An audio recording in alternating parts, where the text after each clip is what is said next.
sound effects, obviously just have it as you want. I would say sound quality height, 3D headphones on, kill the visualized sound effects because it will just distract you. You'll never be able to track multiple players at the same time.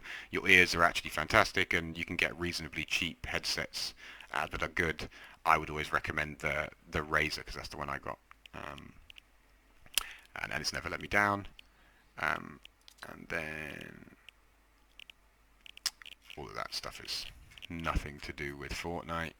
Right, on to the binds.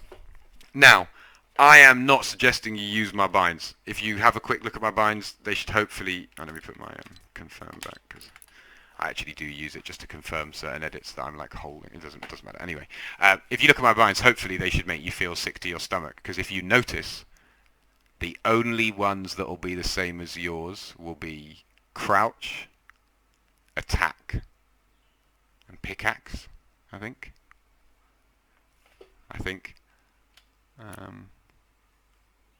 And then walls in the right place, obviously, because that's what attack is. I don't think I'll have anything else in common with you there. And probably just select and reset. Anyway, I've got a whole theory behind why I've done my binds this way, and I will explain it. And I personally, in fact, I'm almost 100% sure that this is the best way to set your controller up if you have an Astro.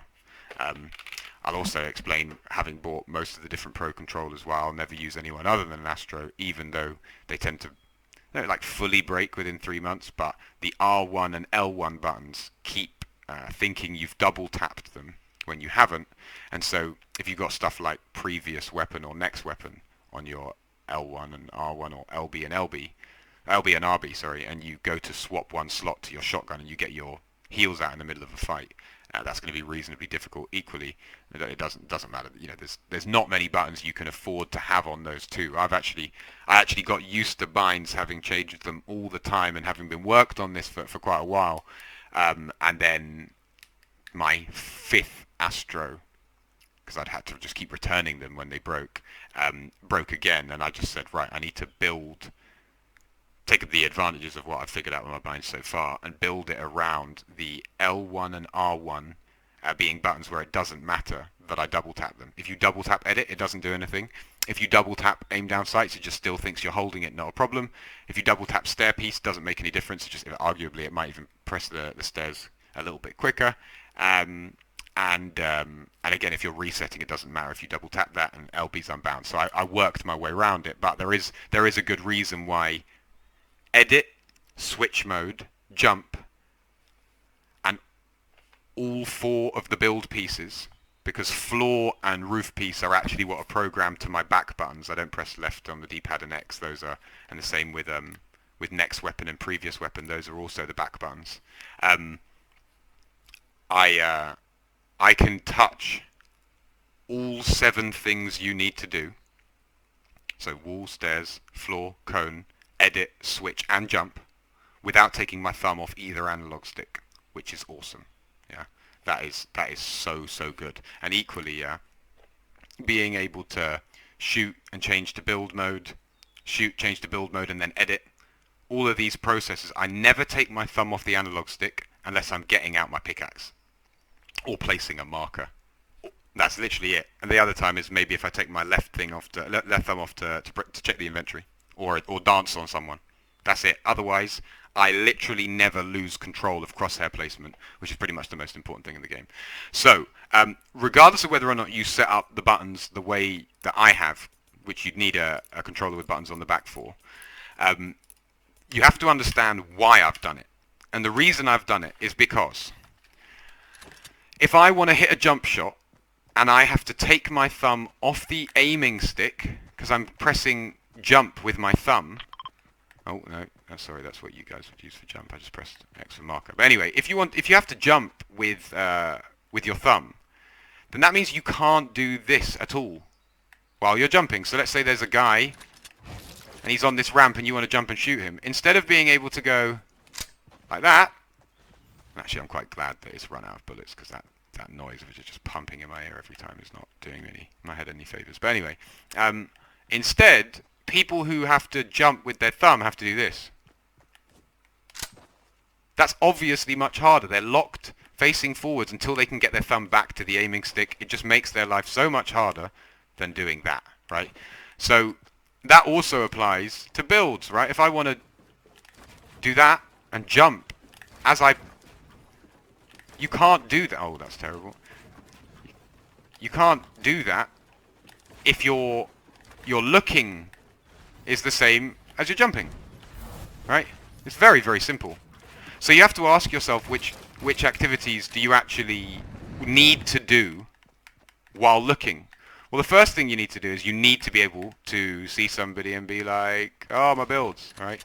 You need to be able to easily keep looking around and get your builds out, right? At any time, shoot and builds all the time. And there's no one can do that if you've got the basic setup. That is insane. So the way we're going to do that, even if you're on a normal controller, hear me out, I know it's a pain, we're going to swap. I believe B for you lot should be crouch. And you're going to... Oh, no, sorry. B for you lot should be build mode, yeah? And I want you to swap that to build mode. So push down on the right analog stick, which is my crouch button, but you can see I can crouch while looking around, yeah? Boom. So now that's one of our problems solved. The other button we're going to change is we're going to change that, which will be sprint auto sprint. We're going to change that to edit, because if you remember, we've already got sprint by default on anyway, so that's a wasted button. You can afford to put it somewhere on the D-pad, and then you only ever auto sprint when you're not under pressure, and you can afford to just double tap it.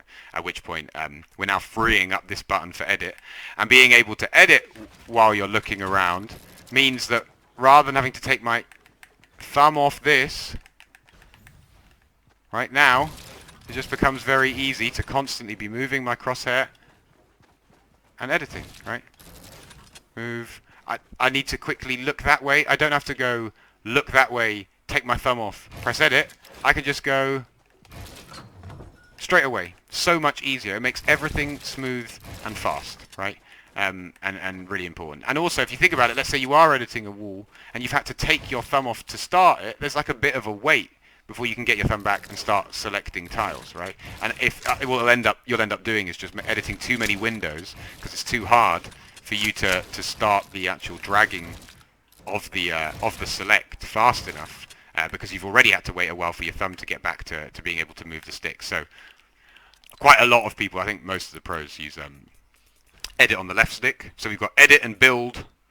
So that means the last thing we need to do is figure out how we're going to jump, right? Because if we can find a way to get jump onto the setup that even people without buttons on the back have, right? Then we've solved all three of the problems, right? But unfortunately, if you are on a standard controller, the only 6 buttons that you can press without taking your thumb off the analog sticks are the 2 analog sticks and then the 4 shoulder buttons, R1, R2, L1, L2, or LB, LT, RB, and RT, right?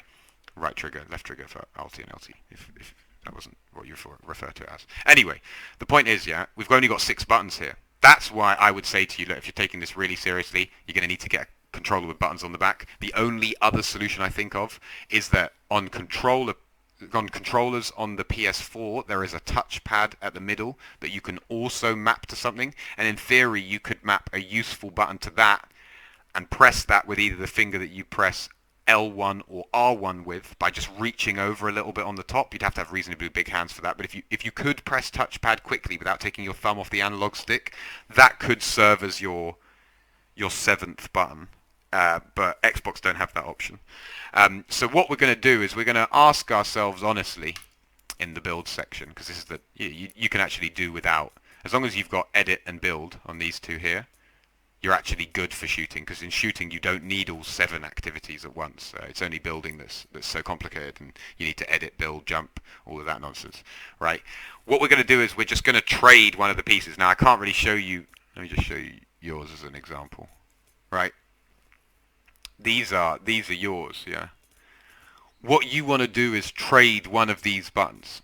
Now, in my experience, don't save, let's not mess that up and mess up my binds. Okay, cool. In my experience when I'm building, and I have actually just changed my jump button, so I'm not really going to build very well, but In my experience, you actually don't need cones for you. Okay? You need cones to deal with your enemy, but actually you can complete full pieces. Right? You don't actually need it. It doesn't serve a unique function. Right? It might give you a bit more protection on your roof, right? But you can just put a roof down, and then if you then have a cone bind that's slightly more awkward, it's not the worst thing in the world. The reason why it is the worst thing in the world is because if you want to quickly cone someone like that, that's going to be difficult if you can't access your cone very quickly. But to be honest, it's still not, even though it is useful in fights, given that it serves a similar function to the floor, and the floor can do its job a lot of the time, it is actually the lowest priority activity of the building pieces. Given that, you could argue as well that when you're using it offensively because you're blocking people, it's usually because it's a situation like that, you sort of know that you're coning them in advance. You don't really... Oh, that's not even a cone. See, that's how you know I changed my binds. But yeah, you know you're coning them in advance. You don't... It's not really like a surprise cone. The only time it's going to be a real pain is if you're box fighting someone, they've got a ramp in the box, and you're trying to... God, I actually can't remember. And you're trying to do that. That's going to be a bit harder with what I'm going to suggest. But given that jumping, I would say, is more important than cones, yeah, because jumping while being able to look at, oh wow, jumping while being able to look around is very, very, very useful, because not only can you do side jumps, right? All of that is very, very, very, very difficult to do. If you're not able to jump and look around at the same time. So I would say if we have to kill one of the build buttons, we're going to be killing cone. So what you do is you swap jump on there, on LB or L1, and you put cone and previous weapon on A if you're on Xbox, or X if you're on PS4. And that will essentially mean that although we have lost one little bit, right, where we can't crouch as quickly, we can't swap to previous weapon as quickly, and we can't put cones down as quickly, we have gained being able to edit and build and jump, all while still controlling the crosshair, controlling what we're looking at, being able to shoot, being able to track enemies, not having to deal with this delay whenever we take our thumb off the aiming stick as we're tapping the thumb buttons. Doesn't matter how quickly you think you're doing it, you're not as fast as if you never let go. So yeah, that is going to be worth those trades. And in defense of the three things that we've lost, the main time you should be swapping backwards, right? If you line up your guns in a logical way, right? Let me just give myself... right, so let's just pretend that's a sniper, and then... I suppose that is sort of a sniper, but it's a rubbish one. Right, here we go. So this is how I would arrange my heals in a match, right? So I've got shotgun first slot, always shield straight afterwards, because that's going to be the thing you're taking most under pressure in a fight. If you're taking a medkit in a fight, you better have already taken your shield, or I suppose you could not need it because you've taken full damage for nothing else. But most of the time you're going to be taking shield, and if the person who is attacking you is trying to attack you while you're taking shield, you need to be able to change back one slot away. So always shield first, then white heals. And the reason I put the sniper next to the AR is a lot of the time you snipe someone, you want to follow it up with AR shots.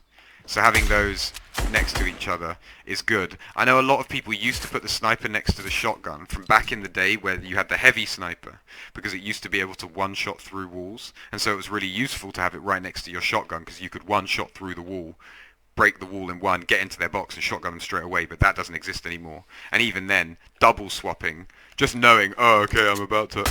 and just getting your shotgun out is really not the end of the world for a situation that doesn't even come up with a gun that doesn't exist anymore. So with that in mind, putting the sniper there is good. Now, if you notice, this is exactly the same is if we just move them like that, all along one. You could even move them all along one again. And the positions relative to each other are still the same. Look, left is AR, right is minis, yeah? Previous, yeah? And then all I do to deal with the fact that there's that glitch, right, I move them one to the left, and then I'm like, oh no, glitch, shotgun's still not going to fire, let me move it like that. That is essentially one to the left again. And boom, we now have a setup where, unfortunately, we don't have auto-sort consumables to the right, but what we do have is something that deals with the glitch. It doesn't mess with our old muscle memory. We've got a sniper that can change to AR shots after we've tagged people. We've got our heals logically arranged, and yeah, that's pretty much how you want to be having your guns as well, to deal with the glitch thing. It's actually not how I'd like it. Ideally, I don't know. Ideally, I'd have it the old way, right? That's how I used to have it. But sadly, even though this is a £1 billion game, they can't be bothered to sort simple glitches. So, the reason I mention that is, given that we've arranged the weapons in this way, if you notice, previous weapon always shifts to a gun that is longer range than the one before it. So as we are far away from people, we're getting closer, we might hit them with a snipe, shoot them a bit with the AR, finish them with a shotgun. We go right as we get closer.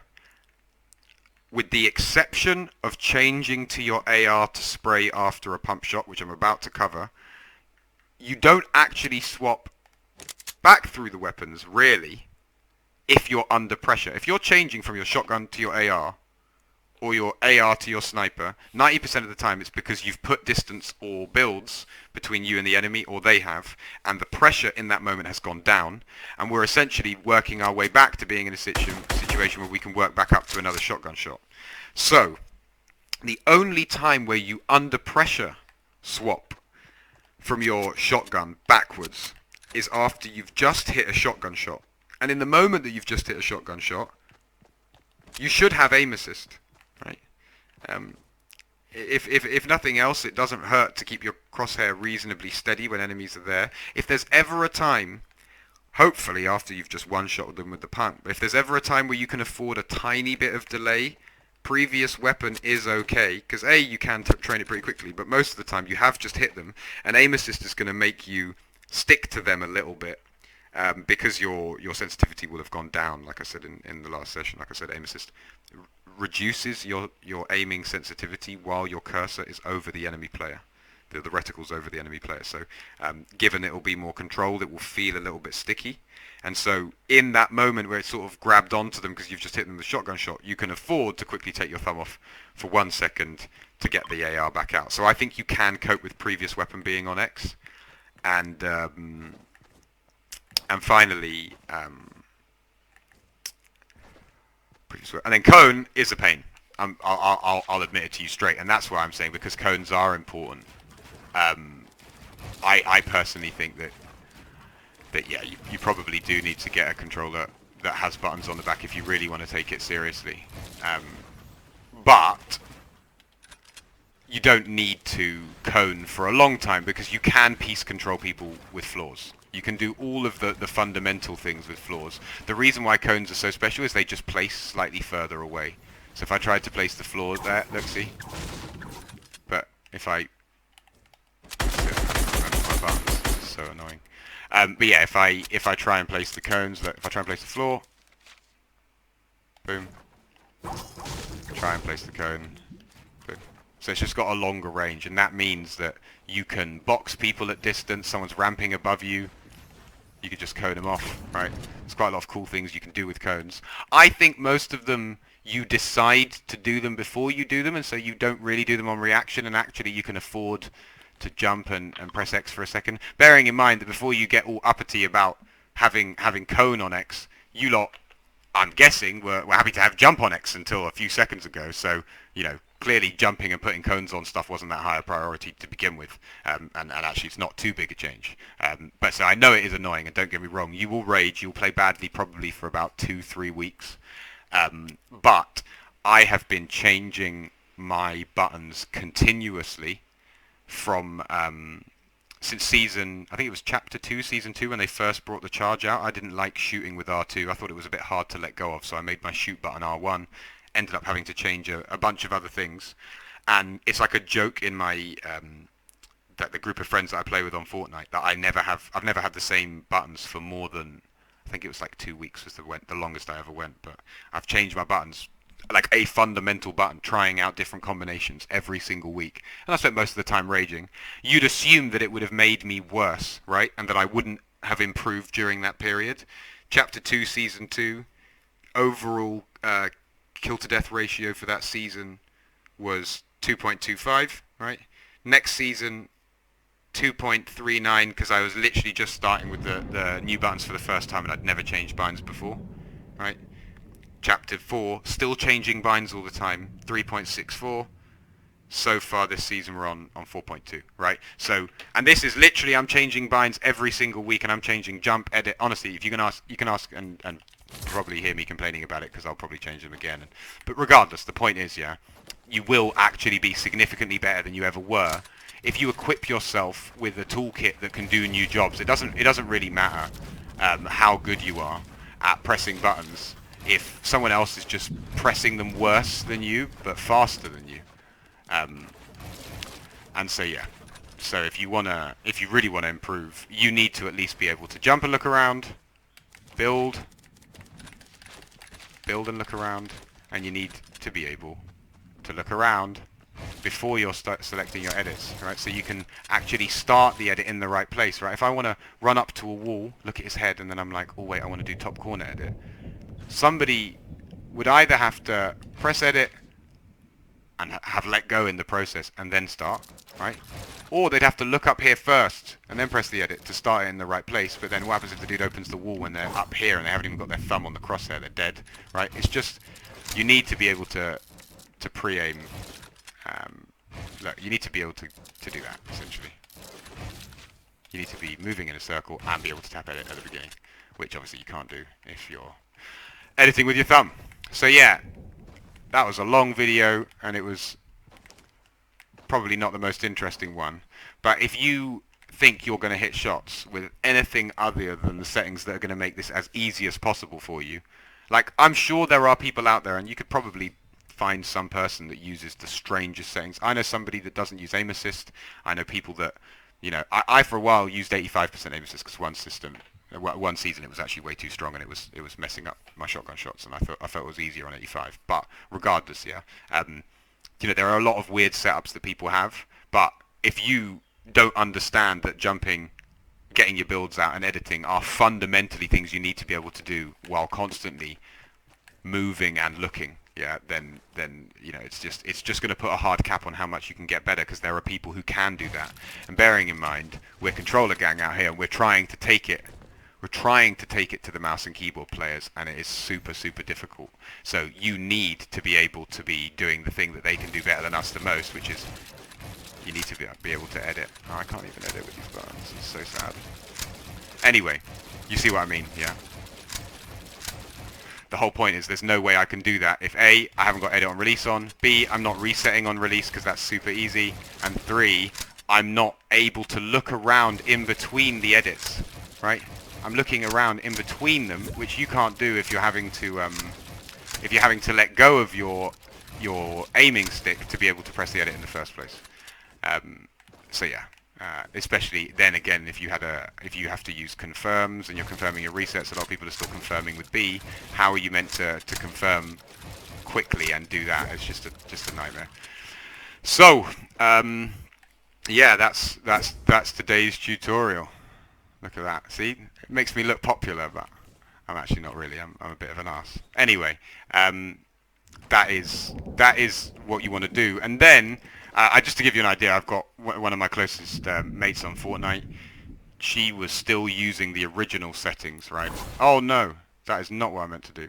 Anyway, she was still using the original settings, which was like, I think it was like 16, like that. And it had the boosts and stuff as well. It was madness. And I've got to be honest, she was like no threat to me at all when we played Zone Wars and stuff, and every time she pretty much ever killed me. It's because I let her kill me out of kindness, yeah. And now, I think there was one day I got her to change the settings. 2 days later, she 200 pumped me 5 times in a zone wars, and hit me through my own right hand peaks. It's insane, and she's now got strong aim and is beginning to keep up with people that because you're just playing on the wrong settings. It wasn't she wasn't good at the game. It's that if you've got the car stuck in reverse, you can have a hard time beating Lewis Hamilton driving forwards, right? And that is kind of the task we've got when we're on console, playing a mouse and keyboard player who's good.